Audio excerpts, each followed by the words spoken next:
Nagmarcha ang grupo ng mga guro at estudyante sa Maynila bilang paggunita sa World Teachers Day. Nag-walkout rin ang ilang propesor bilang pakikiisa sa pagkilos.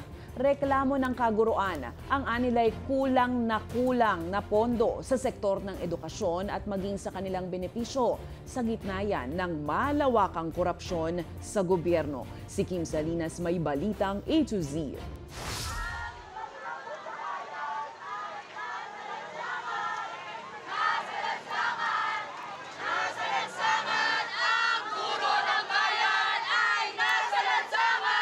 Ginanap sa kalsada ng ilang mga guro at estudyante ang pagunita sa Teachers Day sa pamamagitan ng marcha simula UST hanggang Mindiola. Hindi alintana ang malakas na buhos ng ulan basta maiparating ang kanilang mga hinaing. Rain or shine, tuloy na tuloy ang laban ng mga gurong bitbit yung aming mga panawagan para sa desente at nakabubuhay na sahod. Reklamo ng teacher na si Ruby ang hindi na ibibigay ng mga benepisyo para sa kanila. Habang kinakapos yung aming sahod at habang binabarat yung mga benepisyo namin, napakatagal, ay nakakagalit na merong limpak-limpak na perang sinasayang at binubulsa ng iilang tao at politiko. Reklamo nila maging ang city share ng local government units na para sa teachers allowance ay kakarampot din at wala pa umanong 10% ng mga guro ang nabibigyan nito. Depende pa sa Internal Revenue Allotment o IRA ng bawat syudad. Nakiisa naman sa walkout ang ilang propesor ng mga universidad. Kung saan ang pinapanawagan ay 50K dapat ang teacher 1. So yan ang basic ed teacher.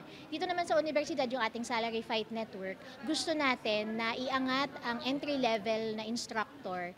Ang salary grade nila ay SG16. Ayon pa sa UP Academic Employees Union, hindi dapat utay-utayin ang kanilang mga benepisyo. Kasi yung natatanggap natin na aumento sa sahod, sa administrasyon, pang-inflation, barya lang, yung EO64. So sa amin, kailangan talagang itaas ang sahod ng guro.